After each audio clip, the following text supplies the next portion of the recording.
The way so many parenting professionals talk about kids is so disheartening to me.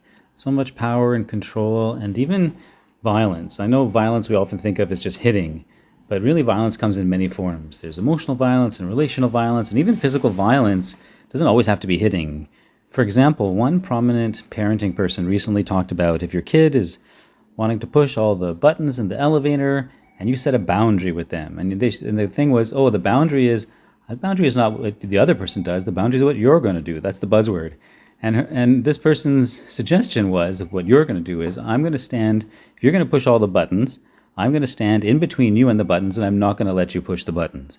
And if you try and push the buttons, I'm going to stand in the way. And it's such a coercive, painful idea. So some friends asked me, well, Vivek, what would you do instead? And so as I was walking to the car, I recorded an audio, and I'm going to share it with you now, with a totally different idea. One that's about going with the kid's direction and celebrating their impulse and making the kid feel like you really appreciate them and appreciate their impulse. And then from there, we can guide them. So have a listen to this and let me know what you think. So one of the basic principles I teach is something called go with. And go with is where whatever your kid is doing, you go with their direction. And going with means letting the kid really feel that you're going with. Because when you go with, then you can guide the direction. It's like my saying, guide your kids like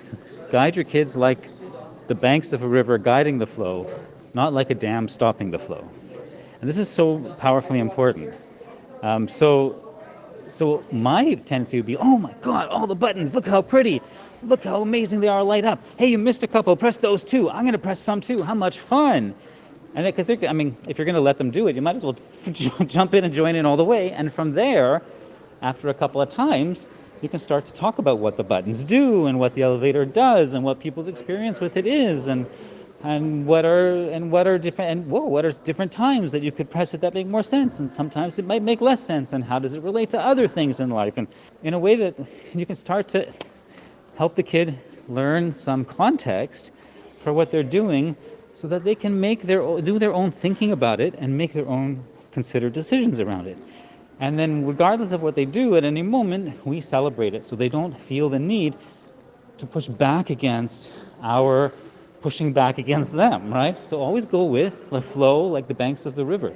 The banks of the river are so gentle, the river doesn't even know it exists. Actually, the river is defined by the banks of the river, because without the banks, it's just a flood or a lake or whatever, but it's not a river.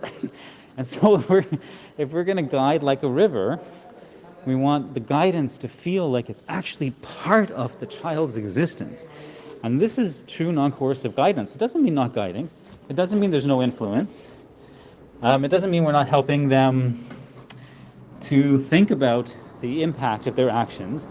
But normally when we say think about the impact of your actions, there's all this wrongness in it, right? That's why I always start with celebrating the impulse and going with. That's what the same thing with biting is awesome, right? When that kid was biting my friend and I went, oh my, and he was like, no, we don't bite, gentle, we play gently. And I was like, are you kidding? Biting is awesome. What are you talking about? Of course we bite. You don't bite. Of course we bite. Biting is awesome. And then I went into the whole thing about what to bite. I didn't have to really teach it.